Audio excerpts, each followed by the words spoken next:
Bruce Springsteen is better known by his stage name, The Boss. From New Jersey, Springsteen has become a representative of the American blue-collar workers. His songs strike a chord in his fans and have allowed him to remain a favorite musician since the 1970s. Springsteen is also known for his amazing live performances that are characterized by high energy and over 3 hours long. With sales of over 64 million albums in the United States alone, Springsteen is the 15th highest-selling artist of all time in the U.S. He is also one of the world's best-selling artists, with over 120 million records sold worldwide. In addition, Springsteen has won numerous awards for his music. Join us to learn more about this talented and world-renowned musician.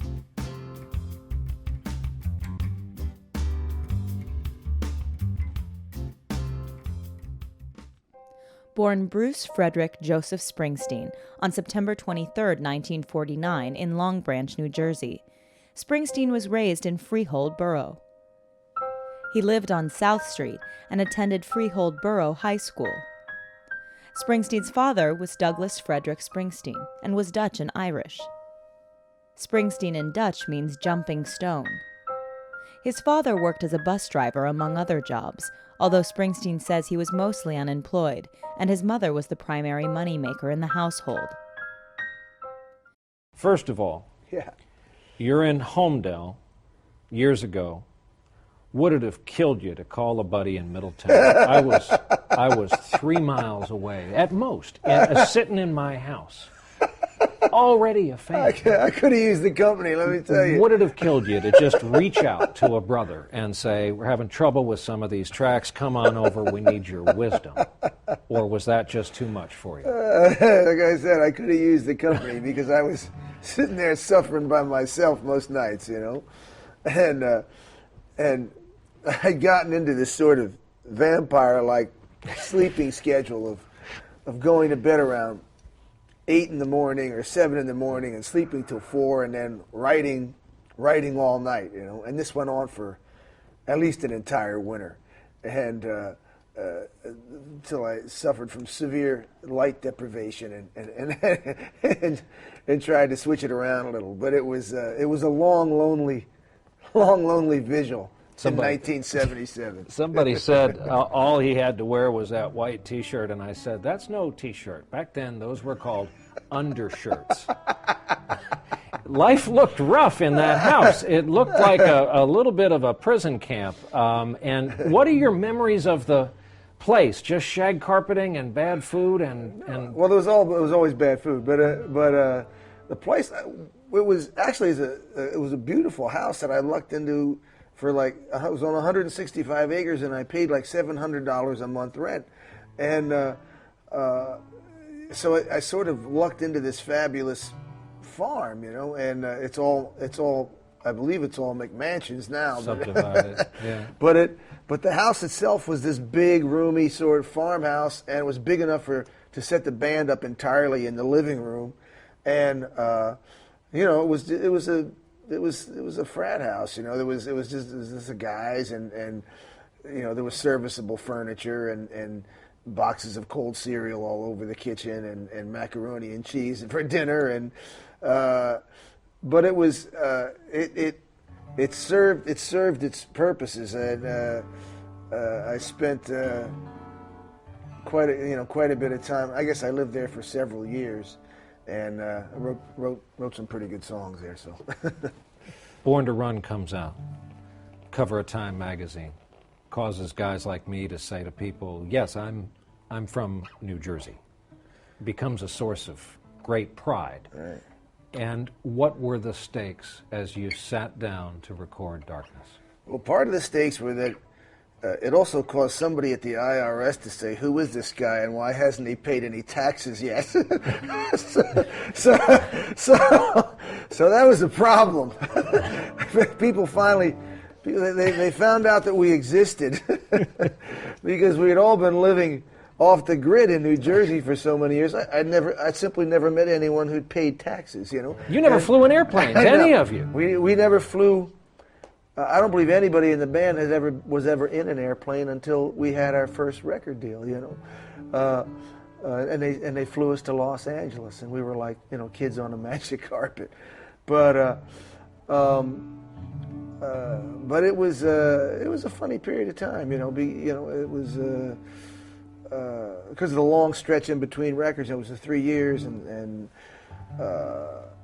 but a lot was good about it. One, I was out of the way, which I liked. You know, I even after the success we had with Born to Run, I never stayed in the center of things. You know, we were down here, and down here in 1977 was a long ways away from New York City, and nobody bothered you. You know, just you, and you had the locals, and I pretty much went back to living the way that I lived, you know, before I made the records, and that suited me and satisfied me at the time, and I believe it was good for the music I was writing. So. And you sat down to record Darkness, and you say in no uncertain terms to members of the band, this will prove whether or not we're worth it, we're good, we're that. Well, I don't say that to anybody. I'm thinking that, but I'm not. I don't want to make the fellas nervous, so I'm not saying it. You know, but I'm thinking it to myself. You know, and it's like I said, we are in the show business, not the tell business. So it's all about showing people what you can do. You know, and at the time, you know, we'd kind of been written off as record company creations or one-hit wonders or flash in the pan, or and you know, it was quite a few years in between records, and so it was a moment where I felt you had to deliver something substantial, you know, and it had to be more than just a good record. You felt like it had to be definitive. We wanted to make a record that if you were interested in rock music and the stakes that were being played for in popular culture and rock music in 1977, it was a record you would have to go through. You may not like it, you may like it, you may think one thing, but it was something that would, you know, it was a marker of some sort. And so that was the kind of record I went in pursuing, and which is why, you know, 70 songs later, we were still struggling to find it. But we weren't trying to make just any record. We were trying to make a very specific and essential record, you know. And that's that's really what took a lot of the time. Talk about your process. Talk about control. You say the quote is, you were oppressive and obsessive during the recording of Darkness. What did you put your colleagues through? I'm like that all the time. But you know, obsessive, that just came with my. It was sort of where your OCD comes in handy, you know, where you're a dog with a bone, and you're all getting a hold of a bone. You'll just gnaw on that thing until it's right, and so that was sort of helpful. But the level of intensity and the demand that it accompanies, you know, thank God everybody was young men at the time, and because it demanded your sort of 24-hour fealty, you know, it was. And because I had no life, I didn't think you should have one either. and so it was all music, you know. I still hold a lot of that to this day, and thank God, you know, we've learned how to make records better to where we can bring the same sort of intensity in and get the job done with a little bit less craziness. But at the time, it was important, and madness is not to be underrated. You know, madness in the appropriate place and at the sort, sometimes at the service of an aesthetic ideal can push you into can help you get to higher ground sometimes. As an adult, as a husband and father and farm owner and veteran of carpools, when you now look back on you and those pictures, those films, what was brimming and bursting inside you, what do you think? I usually think, like, man, I was really skinny. Use a haircut, could use a meal. I had a lot of hair. I had my Italian afro, and I was really skinny.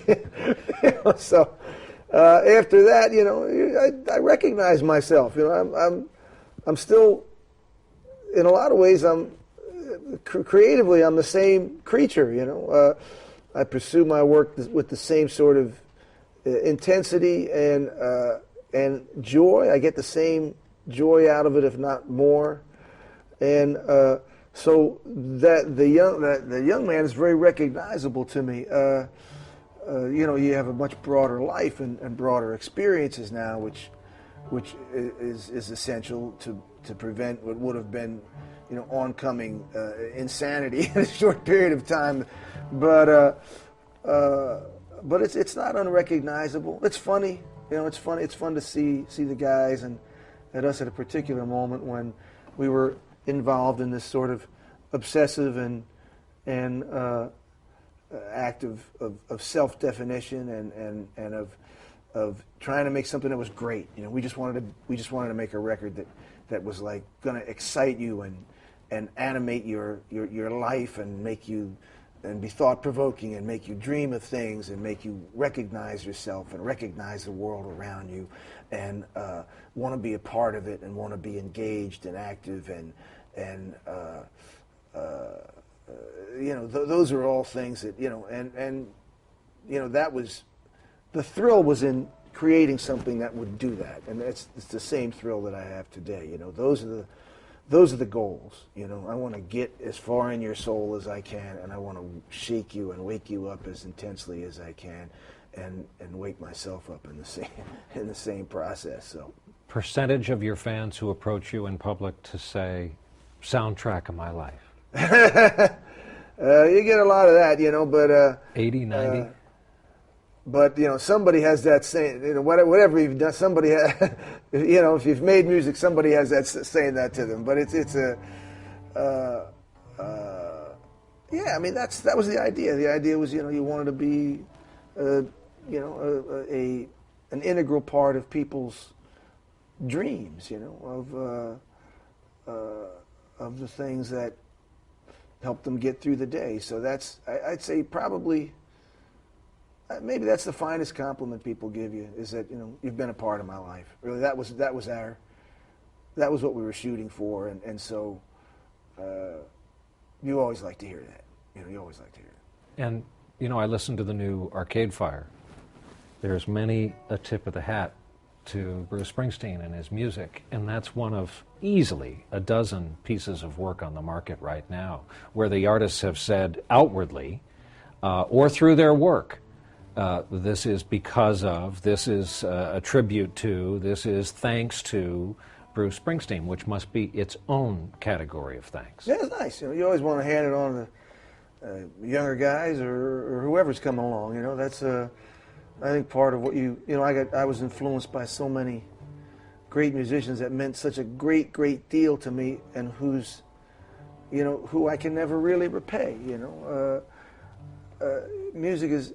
It's so intensely personal, and it strikes you on such an emotional level, and you know that it leaves you like feeling like you owe a great debt to the people that moved you that deeply, and it's a lovely thing to owe someone, and I think that. You know, when I see the guys that did that for me, and I've had the opportunity of actually meeting a lot of the fellas that, you know, the guys that did that for me, it's a wonderful feeling, you know. So it's nice to think that, you know, hey, you did something and somebody heard it and they picked up a guitar and you know, and now you go and, you know, I'll go out and see them, and you'll see a whole different generation of kids just sort of in the thrall of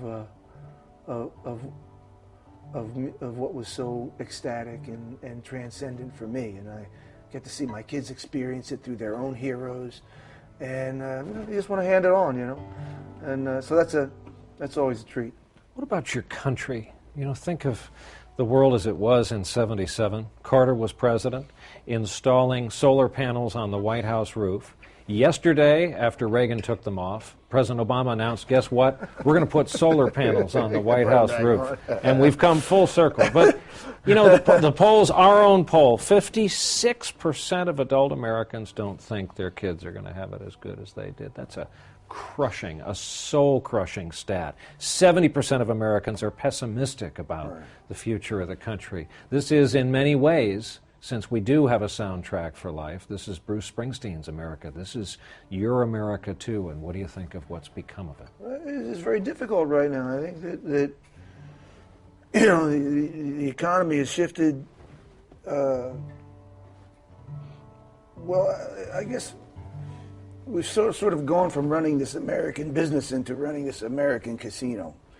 And the economy has shifted in a way that it's benefiting the very small percentage of Americans at the top, squeeze the middle, and ignores the bottom. You know, that's got to be altered. That's why there's 43 million people beneath the poverty line, and that's been something that, regardless of the past boom or bust, there's been people who've been in a recession and depression for the past 30 years since the post-industrialization of the United States, and their concerns have been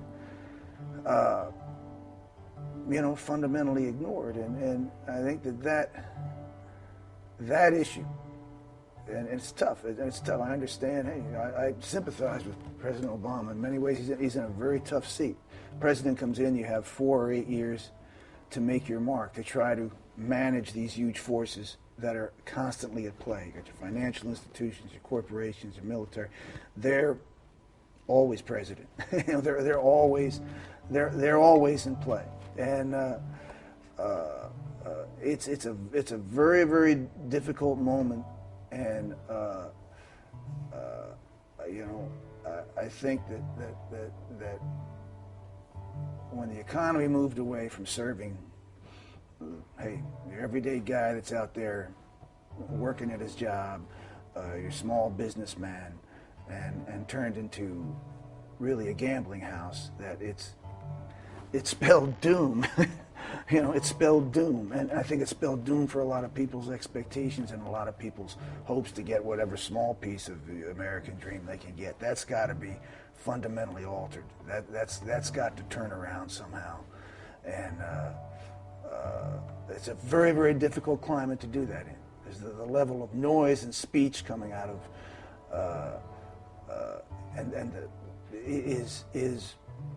there's an enormous intimidating force. It's a very, very difficult environment for that, you know, for those changes to occur right now. You know. Back to your music, the Notebook plays a prominent part in the Darkness documentary. It just looks like things are spilling out of your head, and that is the napkin that catches them. By the paragraph, by the page, by the idea. What is going on in your head? Have you figured that out? No, that's why I still go to the psychiatrist once a week. It's like, I guess perhaps that was the point, you know? It was like, you know, it's you know, life's it's a mystery, and I think that part of it is you're a detective, you know, and the music was me searching for clues all the time, and you know, you're looking for clues to your past, clues to how to live in the present, a clue for some plan of the future. You're playing it by ear. It's a lifelong. You know, it's a lifelong process of detecting where your life is going. And so, for me, like I was compelled to write music and make music in search of probably a set of answers that are never actually going to.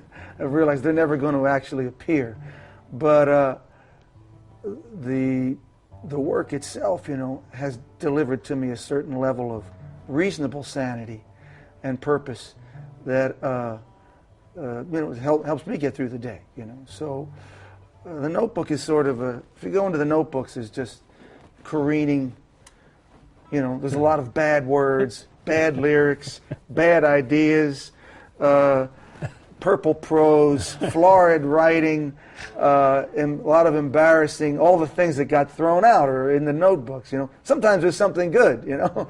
So the notebooks to me are always, you know, part of the package we put, you know, we recreated the Darkness notebook, which I felt two ways about, because it's sort of people seeing all the thoughts that you that you canned, you know, and but they are pretty good little documents of the moment I was living through and what I was trying to accomplish or what I was thinking about at the time, you know.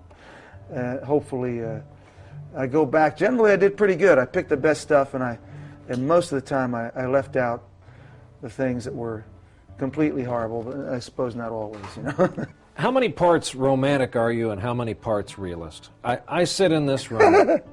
Behind you is a glass box where you record your voice. And there's Max's kit, and there's the great Hammond B3 organ. And over yonder is the stand-up glockenspiel, and we're surrounded by tambourines that the big man has used and guitars that you've used. This is the stuff of Springsteen music, and you're laughing. Pull yourself together. Why? How do you see these disparate pieces other than a part of your house? They're my tools. You know, it's like we have. That's basically it. You know, I never. It's funny. I never collected guitars until I met Brendan O'Brien in the beginning of the Zeros, and he kind of got me into picking up some different guitars. But previously, I sort of played the one I had, and then whatever other ones I might need as spares. But yeah, it's just like, you know, this is my tool shed. That's what you're in, and but you know, it's like you'll go over to an instrument and say, oh yeah, man, you know, Danny played on that thing back in 1975. It's still there, you know. So I get mixed with memory, you know, but you know, it doesn't serve to live there too much. So I just come in here. It's like coming into my tool shed every day, you know. It's a better than average tool shed. Have you think you've kept the contract with Jersey? I don't know. You know, did I have one? Well, yeah, you didn't sign it. I didn't sign. They did. I didn't sign anything. But you had the good sense not to be born in any other state, and you've become part of the firmament. I'm still here, so I don't know if I planned on that. You know, we did move to California for 4 or 5 years, and you've forgotten. And that was pretty enjoyable. But in the end, you know, we had a big family back here, and when we had the kids, you know, it seemed like the right place to be. So I still enjoy it here. You know, I still like the beach. I like the bars. I like, you know, this is a great spot to live. You know, life is great here in Central Jersey, I have to say. You know, and it's been good to me. You know, the people here have been good to me. You know, I pretty much get left to go my way. People don't make too big a fuss most of the time, and so we've had a life that I would say was, for my kids and was reasonably close to normal, and that's what we were in search of, except for the days when I go around looking to be treated as king. Then, but most of the time it's pretty straight up. So I don't think we're going anywhere anytime soon. You tend to love customer contact, and whether it's a bar or a big arena, the customers, that feeling. Retail rock and roll has always been very important to you. When will we next see Bruce Springsteen and the E Street Band take some of these new songs out for a spin? I don't know. You know, we played a lot. I think somebody told me I toured 8 out of the past 10 years. In some form or another, you know, by myself or with the folk band I had or with the E Street Band. And I think we've been off since November, so that'd be coming up on a year in a few months. And you know, you need some downtime, and you know, the writing takes some time, so I'm, you know, working on a few records and some other things. And but we'll be out there probably sooner than later. You know, I think the band is it's a constant going concern now, and it's more pleasurable, and it's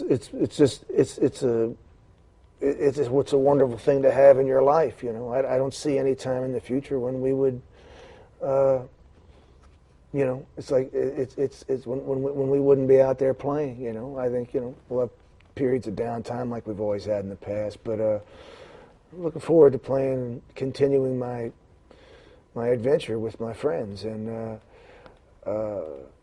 you know, exhuming a few more of those mysteries and see where it takes us all. I don't want to go all AARP on you, but you guys have grown old together.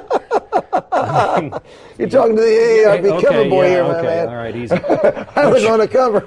You have grown old together. I mean, we're not going to name any names. There are new hips, there are new knees, there's titanium members of these. We're counting on science. We're counting on science to take us into the future, you know.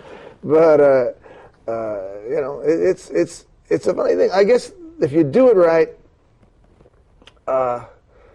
one of the things I'm proudest of in this new package that we put out is we went in Asbury and we played Darkness album from top to finish about a year ago, and I think if you hold it up to the tapes of the time, you know, we play it a lot better right now. You know, the band is really it is truly at its best, you know, and I think if you do it right, instead of running from the years, you gather them in. You gather them in.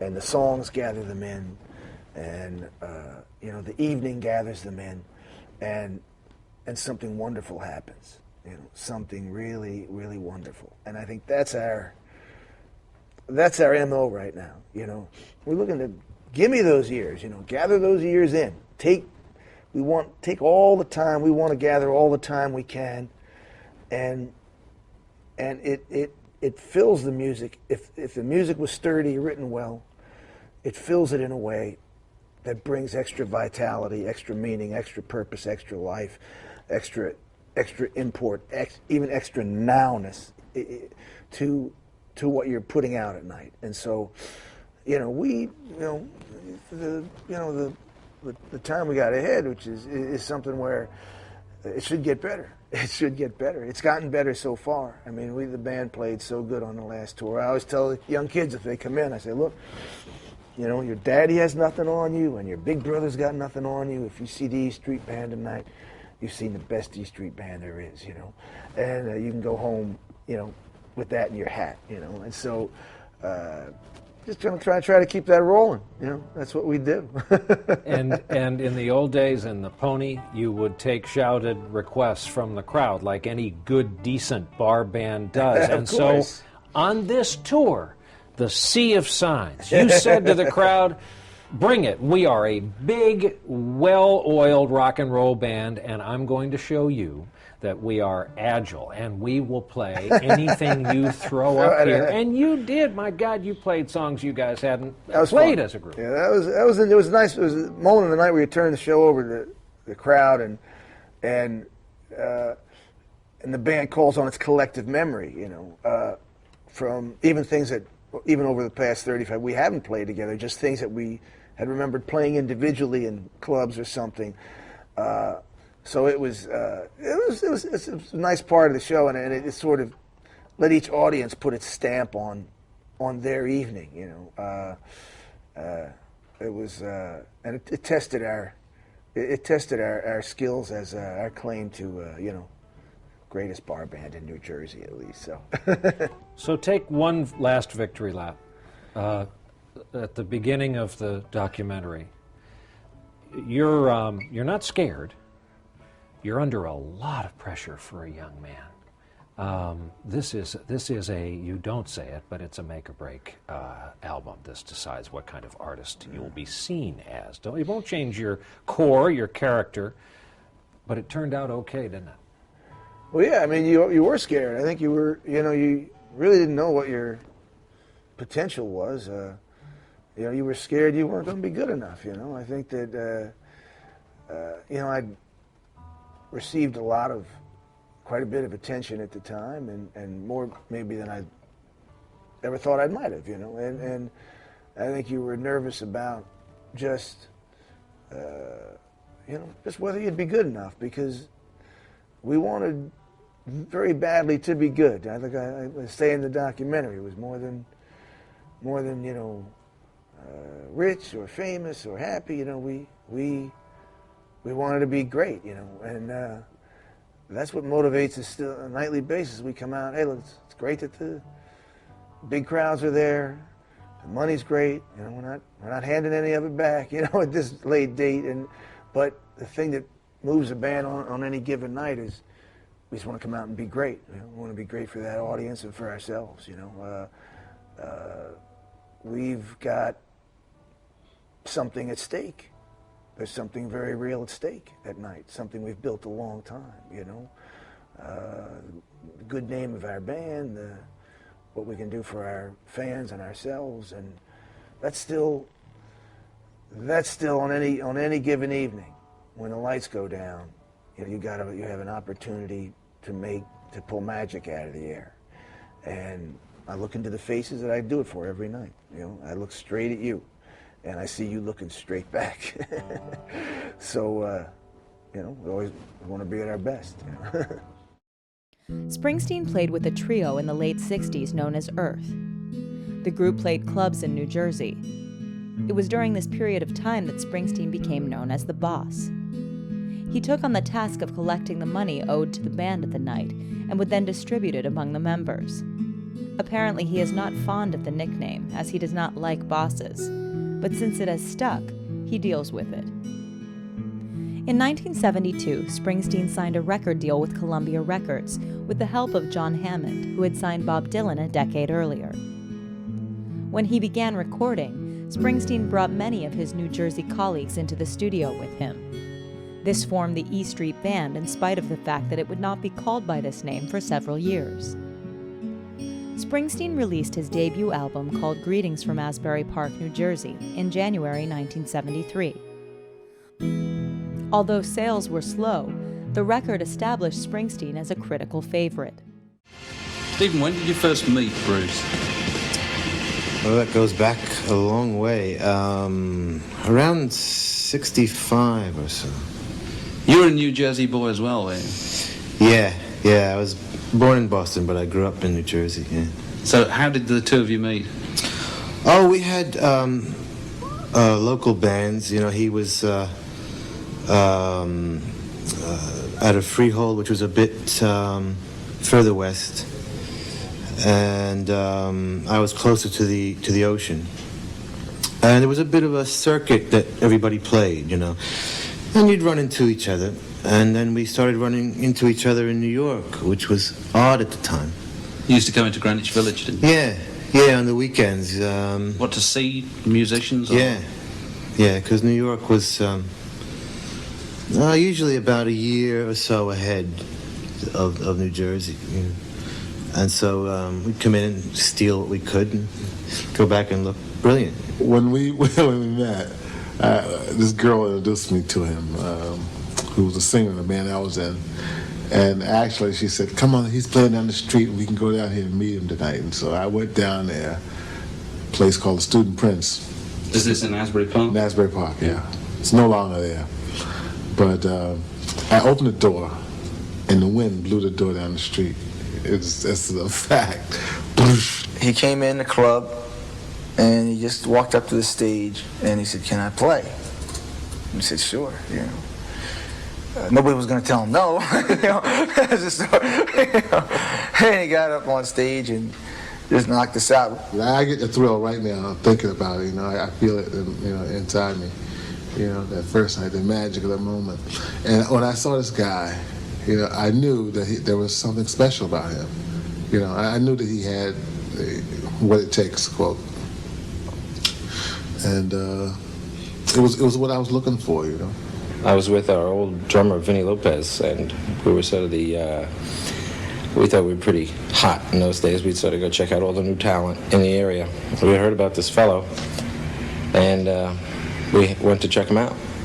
And we turned our chairs around and sat with our arms up there, and he blew us away. He was just he was unbelievable then. And I had never seen anything like him. I thought he was hidden away, like he was from England, or I had never heard of him, but he looked like a celebrity. Well, I answered an ad in a New York newspaper in August of 1974. It said, "Wanted drummer." I went down and played with him, and I'll tell you, from the first beat, it was like magic. Just fell together. He had just broken up Steel Mill, which was like a four-piece Led Zeppelin-based kind of band, and wanted to expand the band and go into a little more R&B direction. And at that point, they disbanded, and he wanted to start a new band. And I came in. I was working with Dave Sanchez in another band, and we sort of came in together, and that was the story. On one of Bruce's tours before, I think Born to Run really broke big, at the Bottom Line in New York City, I got, for the first time, had a chance to see Bruce play. And it was his last night at a famous stand at the Bottom Line in New York City. And I was playing the next night. It was my first show as a solo artist. My band Green had broken up, so I was like petrified already. And I went to see Bruce just to kind of be inspired, which I certainly was. But it was just so overwhelming because, you know, the whole band and 2 keyboards and this little tiny club and doing this 4-hour show, and they did 2 shows. And as much as I loved it, halfway through the second show, I was so, like, you know, wrapped up in how great it was and so worried about my show and kind of inspired and overwhelmed at the same time. I left and went back to my hotel and just worked out all night, did sit-ups and all the kinds of exercise just to kind of wind down enough to, like, be grounded enough to do my show the following night. I was really knocked out. I had seen him at Max's Kansas City here in New York, where he was playing for a few nights, and it so happened that the people I was working with at that time, we were also playing the same club. We were alternating sets. So I watched him for 3 nights and got real excited about him. And of course I noticed he had a great piano player at the time, it was Davey. And I said, boy, this is a band I would just love to play with. And it so happened that about 8 months later, I'd been living up in Boston. I moved back to New York City, and I picked up the Village Voice one day and read the music ads. And there was an ad for Bruce Springsteen and the E Street Band, piano player and drummer wanted. So I reached for the phone, made the call, and I went down and auditioned. First time I saw Bruce, he was opening up for Jethro Tull, Monmouth College, before he had a record deal. But I'd always heard of him because when Did you go to see Jethro Tull, or did you go to see Bruce Springsteen? He doesn't know this. I went to see him. I went to see Jethro Tull because I liked him at the time. But I also went to see Bruce because I was singing in that area, you know, in different bands. And I wanted to get in a good rock band, and I knew he had the best rock band. Yeah, so they were the kind of ace team, were they, in the area? Oh, yeah, always. Always. Even back where, when I'd be in bands and the guitar players would always, he was known as a real fast guitar player. And all the guitar players would try to emulate everything he did, just like, oh, Springsteen plays so fast. But he always had a great reputation in the best band. Born to Run is not only considered to be one of the best rock and roll albums of all time, but Springsteen's finest work. In the week of October 27, 1975, he appeared on the covers of Time and Newsweek. There was a huge wave of publicity that ensued from his exposure in the magazines and the album. Born in the USA is probably Springsteen's most popular album. It sold 15 million copies in the US alone and 30 million worldwide. Born in the USA became one of the best-selling albums of all time and had 7 top 10 singles. During the tour for this album, Springsteen would meet actress Julianne Phillips, who he would later marry in 1985. I guess the way I see it is the way it is in the songs. I try to make the songs real visual. My songs are basic, they're about people. I think I know more about what makes a good song. Mainly, I make the records so that I can do the show, you know. I miss performing with the band. I never felt the necessity to have a record out every year. I'll write a lot of songs before I'll release a record. I like to tour, and I always have. When I was a kid, I used to cry to get in the car. I guess basically I feel, well, where there's truth, there's always hope. And in the end, I was gonna look back and it was all gonna be really funny, you know? When I was a kid, I found something I liked to do. Mine's a noisy satisfaction. I had a wild family. I remember when I seen the Beatles, like, my father hated it. It was great. It's the art of self-creation. That's the rock and roll message, you know, if there is one. Tear down the walls a little bit. My education was those records, man. I think you can change people's lives with it. I always, you know, it happened to me. I grew up in a little town where I wasn't interested in what they were teaching in school, you know. None of my friends, they were all in the same boat as I was, you know. And so were my folks, you know. There was nothing coming down, you know, nothing getting in there. There wasn't a house where there was books or there was like there was no real kind of cultural thing happening. Like for me, my mother and father for the first, you know, I mean, until I was 25 or something, they were like furniture. They came with the house, you know. They were like the couch, and I never thought of my mother as, well, she's a woman, or she's a girl, she's got her own dreams, her own desires, and my dad, well, he's just this guy that's a little older than me, you know. I remember when I seen the Beatles, like, my father hated it. It was great, you know. He was like, boy, we used to fight. I used to want to watch, I think Bonanza or something was on the same time as Ed Sullivan on Sunday night. We used to battle over that TV, you know, life or death, life or death. And it was frightening. And I think it was something that, you know, it just said, you know, there's more than this, you know, there's more than this. I think one of the things about rock and roll is it's the art of self-creation, you know, and a lot of times you want to erase too much of your past, you know, too much of, you know, like usually that moment of explosion when bang you run into whatever it was that made you pick up the guitar, you know, in the moment you hold that thing and you look in the mirror, you know, it's you got to be wanting to get away from something pretty hard, you know, I think for that to happen. When I was young, you know, I wanted to play, I wanted to perform, I wanted to travel, and I wanted to feel as free as I could. I guess I can, you know, I consider myself certainly lucky that when I was a kid, I found something I liked to do. You know, something that gave me some sense of personal satisfaction. And, I mean, I see so many people. I have so many friends of mine who they still don't know. You know, they don't know exactly what they want to do. You know, but it's kind of only a piece of it. You know, it's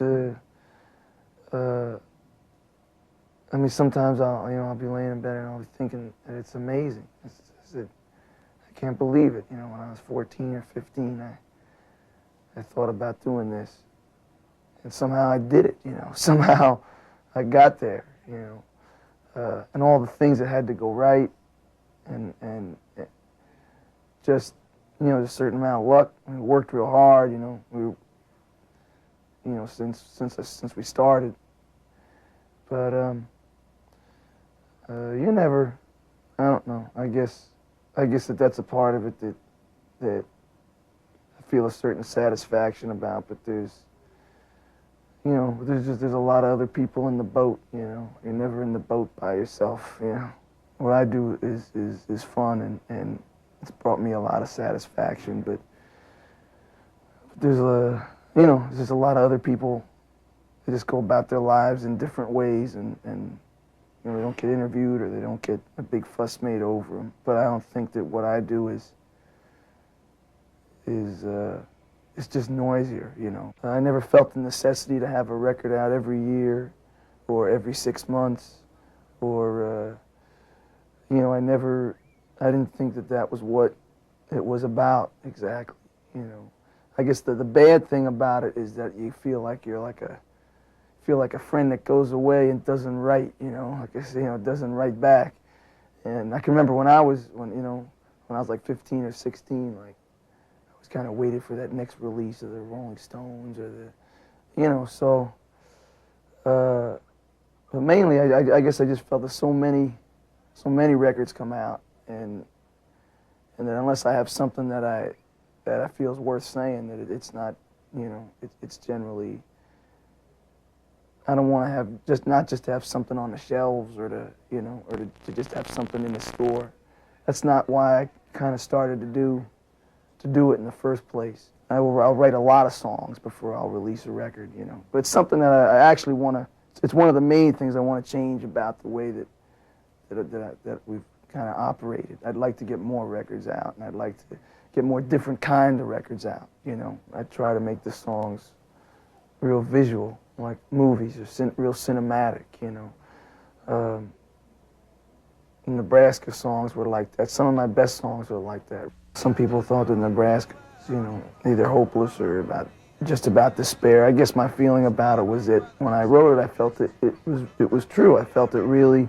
It was the only record I think I ever did where after it was done, I really didn't care what people thought about it or said about it or anything, you know.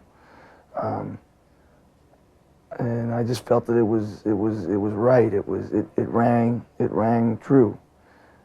And I guess basically I feel, well, where there's truth, there's always hope, you know. So that's kind of my outlook these days, I guess. A lot of times I feel just lucky. You're just kind of lucky that, you know, you think of something to write about. Really, you know, like the Nebraska stuff which was stuff that had a lot of detail to it. But it's tricky because the detail alone doesn't just work. You know, it's something you have to have something. You have to have a real emotional kind of structure to hang it on. You know. But I don't. That record is kind of a mystery. It just kind of. I wrote it in about 2 months, and it just kind of came out of the blue. Yeah, you know, most if it's a good record, it should be. You know, if you knew how you did it, it's probably not that good. You know, it's like most of the best stuff you do, you don't really remember exactly how you did it, or it just kind of, you know, pops in your mind, comes out of your. Do you think you've gotten better at developing characters? If you just look at yourself as a writer as opposed to a song I think writer. your craft gets better, and, you know, I mean, I gotten better at doing that. You know, I know more about it. You know, I think I know more about what makes a good song. So I know if I'm writing one or if I'm not, you know. You see, because in the beginning, there was a place called the Garden of Eden. There was a man, there was a woman, there was an apple, there was temptation, there was sin. And parked curbside, there was a pink Cadillac. My songs are basic, they're about people, you know. I guess the cars came in because they're always about people in transition, you know, people going from someplace, they're going to someplace they've left and they haven't arrived anywhere. And, you know, I guess that's, it was funny because I just remembered the other day that when I was a kid, I used to cry to get in the car. I don't know why. I think it started back then, you know. My mother always tells me how. I think I heard somewhere that if it was thunder and lightning, the safest place was in an automobile. You know? Rubber wheels. Right, because if the car gets struck, you know, it goes to the wheels and you're safe or something. I don't know. Reading somewhere that your dad used to throw everybody in the car and just. He was a terrible, you know, like a dictator about that Sunday drive, you know. It's like the only place we used to go would we get in the car, and he'd never stop, you know, and he would always like, we're going to stop the next place now. I got to go to the bathroom, or I got hungry. And then we'd see it coming, and we'd all get like, here it comes, here it comes. And then he'd drive by like he was real. He was funny. Finally, like, at the end of the day, we'd stop at some little motel, and we used to go to Bear Mountain. That's where he used to take us, you know, on the weekends. But I guess I got some of it from him, too. There's something else that's cropping up a lot these days. I hear it in Dancing in the Dark. You're talking about the passage of time, boy, those years, they're going by. I wondered, when you were 18, you thought, gosh, I'm getting old. Oh, gee. Yeah, I did. Did you? Yeah, because I thought I was almost 20, and like, oh, that was it. Not gonna be a teenager anymore. I remember when I turned 20, it was like, it's disappointing, you know. But and I turned 30 when I was about 27. You know, it was I started early. I remember thinking, yeah, well, I'm almost 30 now. You know, but I think.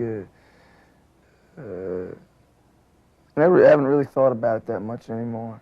You know, it's kind of, I'm, you know, kind of enjoying it, I guess. It seems like you're having fun. You make it sort of a joke about it.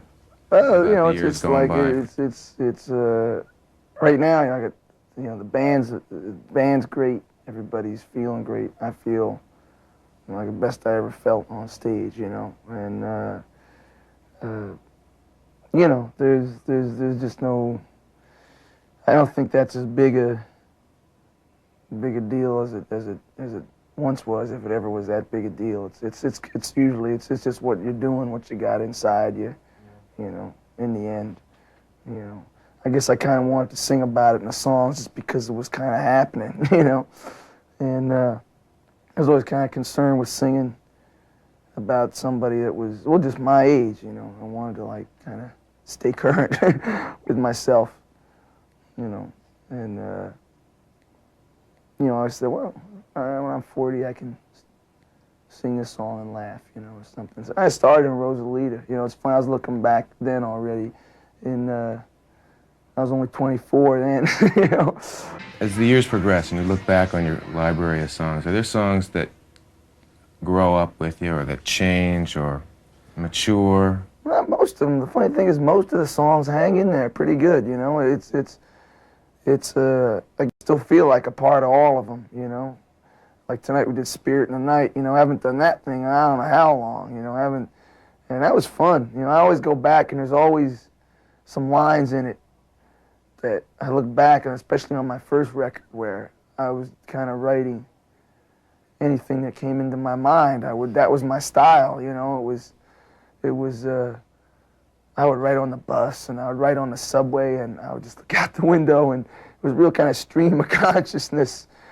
And the main thing was it all had to rhyme, you know, like blinded by the light, you know, is like, I was trying to think of a bunch of different words that rhymed, you know, and I always find like lines in those songs that I still feel, yeah, I still feel like that. That one breathes a lot. That opens up and lets like the past 10 years in a real good way. That's still one of the most emotional songs for me when we play it at night. You know, it's like it's still just that big roar. Like to me, like when we sing "Born to Run Now," I hear Nebraska in it, and I hear "Born in the USA" in it, and all that stuff was in those songs. You know, it just wasn't. You know, at a different time, you focus on a different. You know, a different aspect of what you do, I guess. But that one, plus that's one that seems to mean the most to the people, you know. And that makes those songs more powerful, you know. It's like people take them and they make them their own. The only thing that really feels like I'm doing what I should be doing is usually like when I play with the band. It's great. I miss just being with those guys like that on stage, because when we're off, we don't see each other a whole lot. We see each other a little bit. That's where our main, the main basis of all our communication, of our friendship, is around playing in the band together. Never been all distance, baby, keeping us apart.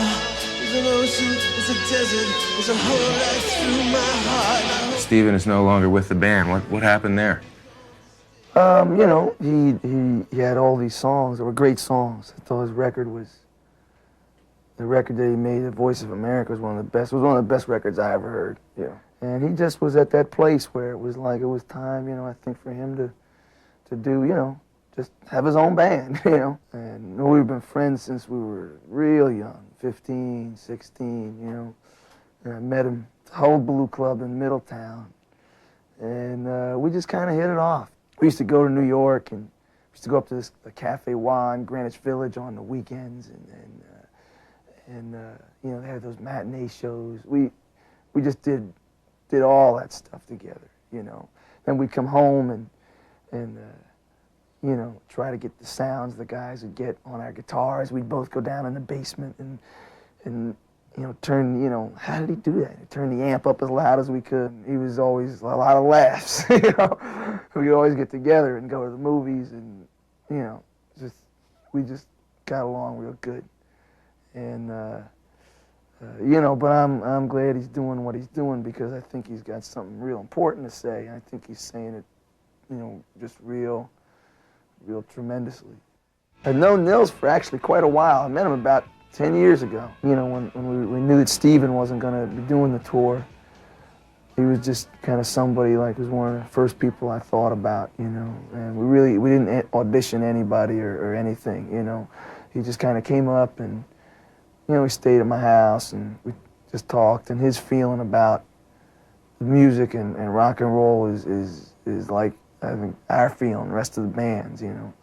He was a guy that I knew I was going to get the commitment out of, and he don't look at it like a job or you know, it's a dedication for him. And he just came up and he just kind of stood over there, and it felt good, you know. You know, but then we got Patty, you know, and that was, she joined the band only a couple days before we left to go on the road. And I met Patty in Stone Pony in Asbury Park, and she just came out to where we were rehearsing, and she sang with the band, and it was a big relief, because, wow, somebody's going to hit that note every night, and it's going to be in key, you know. And it's nice, you know. It's been really nice. It's great. I like having her there too, you know. It's nice having the woman there, and it changes the, you know, changes the feeling a little bit, and it's been a real good thing. What I want to get to where I can actually, her and Nils, use them more than even, we're just kind of starting, you know. It's like, first night it really felt like a different band. It felt really different, you know. It was funny, you know. Then but it feels really, right now, feels real, just real natural, you know. Let's go! Mainly, I make the records so that I can do the show, you know. It's the thing I always meant the most to me ever since the first time I got up at the Elks Club and sang Twist and Shout. You know, my education was those records, man. That night, that was it. That taught me the most important thing, you know. That just there's, you know, there's more to life than what you see around you, you know. And that was something that they couldn't teach me in school. You know, I couldn't learn it in the house, or you couldn't learn it from people you were hanging with out on the street or anything. You know, just it was the most important lesson of my life, you know. And I guess at night, you know, that's the only thing we try to say, you know, or try to do. It's really it's the only message, really, is you know, don't sell yourself short. One of the other things that happens in the show, towards the end, you let out a call to let freedom ring. I guess for me, that was, you know, in the end, you know, if I had to say, well, what did Elvis Presley say to me, or what did I feel from his music? You know, that was it, you know, that was basically, I think that's the rock and roll message, you know, if there is one, you know. That's just what it's always said at its best, you know. I think that, Elvis said that, I think that's what Prince says, you know. That just seemed to be what I've always felt from it, when, you know, just to, you know, get down, tear down the walls a little bit, you know, look outside and see what's going on around you, you know, what's happening with your friends or your family, and just making a little bit more room for everybody, just a little bit, you know, just a little breathing room, you know. Maybe you ain't gonna change the world, or you can change something. I think you can change people's lives with it. I always, you know, it happened to me, you know. Springsteen has also received numerous other accolades and recognition for his work and influence. He continues to perform in various charities for the local community, such as the one for victims of Hurricane Sandy. In spite of his long career, Springsteen's music continues to be influential and well received. As he continues to grow personally and musically, It will be interesting to see these changes reflected in his lyrics and musical style.